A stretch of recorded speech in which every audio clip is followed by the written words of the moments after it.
গ্রামের নির্জন এক মসজিদে ফজরের নামাজের কিছুক্ষণ আগে শিশির ভেজা উঠোনে এক ছোট্ট ছেলে বসে আছে। মাথা নিচু, হাতে এক টুকরো কাগজ, চোখে টলমল অশ্রু।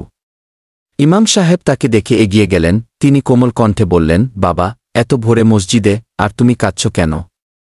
ছেলেটি ধীরে ধীরে মাথা তোলে।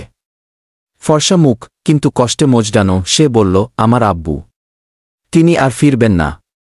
আম্মু বলেছে তিনি জান্নাতে চলে গেছেন। কিন্তু আমি তো কিছুই বলতে পারিনি তাকে। ইমাম সাহেব শান্ত গলায় বললেন, তুমি কি বলতে চাও? ছেলেটি একটু লজ্জা পেয়ে বলল, আমি একটা চিঠি লিখেছি আব্বুকে। ভাবছি এটা আল্লাহর কাছে পাঠাবো, যাতে তিনি আব্বুকে পড়ে শোনান।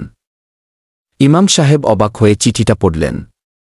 সেখানে লেখা ছিল, আব্বু, আপনি কেমন আছেন? জান্নাতে কি ফুলের বাগান আছে? আমি নামাজ পড়ি, কুরআন পড়ি, আপনার জন্য দোয়া করি। আপনি আমাদের ছায়া ছিলেন। দয়া করে আম্মুকে স্বপ্নে এসে বলবেন আপনি ভালো আছেন, আর আমি যেন জান্নাতে আপনার সঙ্গে থাকি, এই দোয়া রোজ করি। আপনার ছেলে আব্দুল্লাহ। ইমাম সাহেবের চোখ ভিজে গেল। তিনি বললেন, আল্লাহ তো আর ডাকঘরের ডাকপিয়ন নন। তিনি অন্তরের কথাও শুনতে পান। এই চিঠি রাখো মিম্বারের নিচে, ইনশাআল্লাহ পৌঁছে যাবে। পরদিন ফজরের পর মসজিদের এক কোণে সেই চিঠিটা পড়ে থাকতে দেখা যায়। কেউ একজন পড়ে শোনায়, আর মুহূর্তেই ছড়িয়ে পড়ে গ্রামে। লোকজন কাঁদে। এক বৃদ্ধ বলেন, আমার ছেলে তো বেঁচে আছে, তবুও এমন কথা কোনোদিন বলেনি।